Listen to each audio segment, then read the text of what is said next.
Oh my god. Oh, I gotta get that boom tube tightened up there a bit.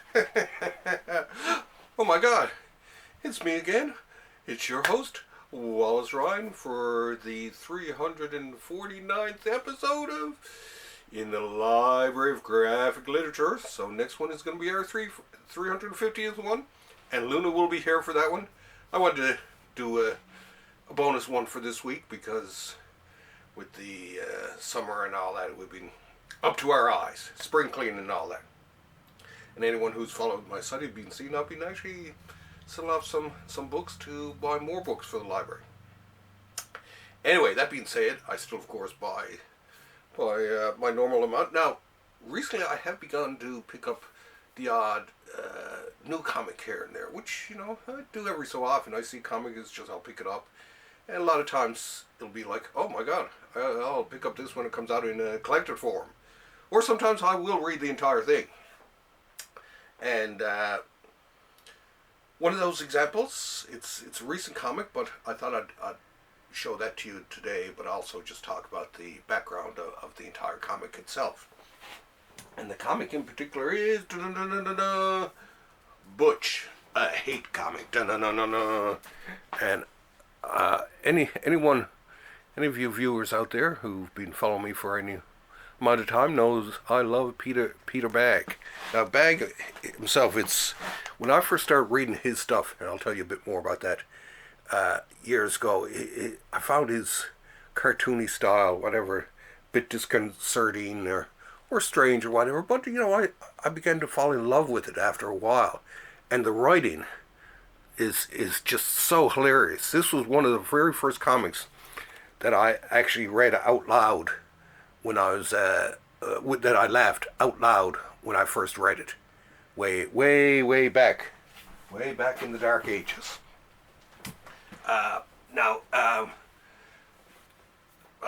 Hate actually stars. Now this is about Butch. He's one of the characters, but his older brother Buddy is the main character in Hate. Buddy Bradley.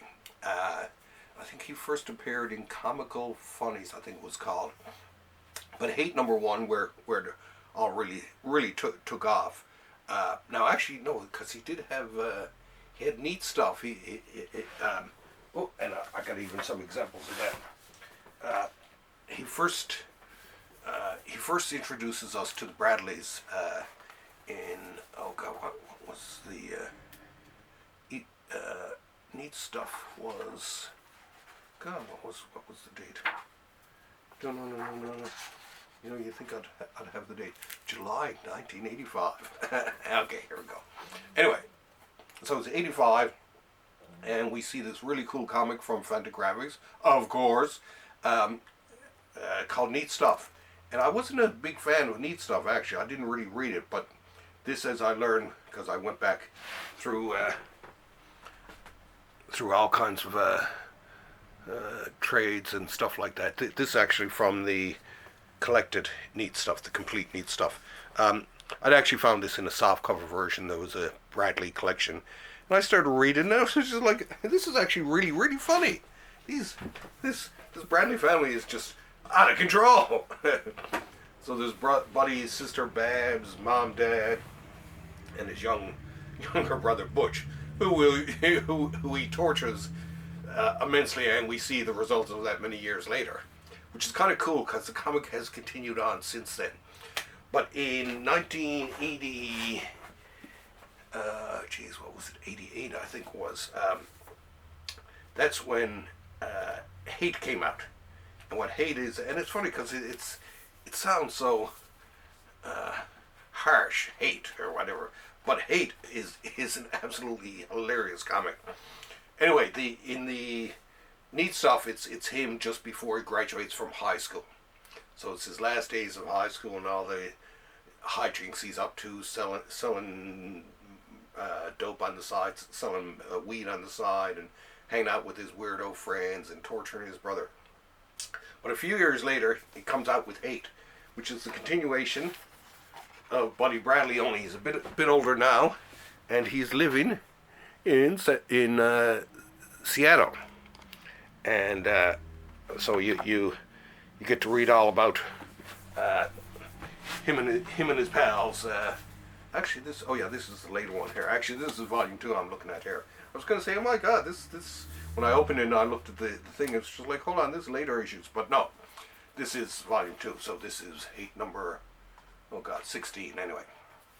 But Hate starts out anyway. He's in Seattle and he meets his future wife. Actually, I hate to blow it for you folks, and he eventually moves back to New Jersey with her and all that. Moves in with his family, and he opens a collectible store, and it just goes complete bonkers in. And this is where actually too you get to see the result of Buddy's constant hazing of his younger brother Butch, who you meet then when he's in his 20s. And Butch is a lunatic, right? He's a Ronald Reagan loving Trumpster type of guy. He still has a heart of gold because you feel bad for him because he's a total failure in everything he does. And he's a little bit dangerous because he likes guns and shoot crap like that. But after Hate came, the Hate annuals, and there were 9 of those over a few years, and that was pretty good because even though Hate ended in 1998 with 30 issues under the belt, and it came out in a complete Hate, which is cool. But of course, then which has the Hate annuals in them. But then in 2024, they came out with Hate Revisited, which was an update on him once again. So they continued the story. And, things are getting worse and worse, I gotta say. It's a very, very funny comic. And here's Hate Revisited. And this goes back to a lot of stuff that happened in the past and all that, and having to do with the character, this guy here, Stinky. That's him there. Stinky, I'm not gonna tell you what happens to Stinky, but it's a really cool element that lingers for years after, and I just can't tell you what it is. And anyway, so the latest one to come out was Butch, and here we get to meet Butch because we know that Butch is a bit of a lunatic and all that, and he ends up he's on trial for what is it?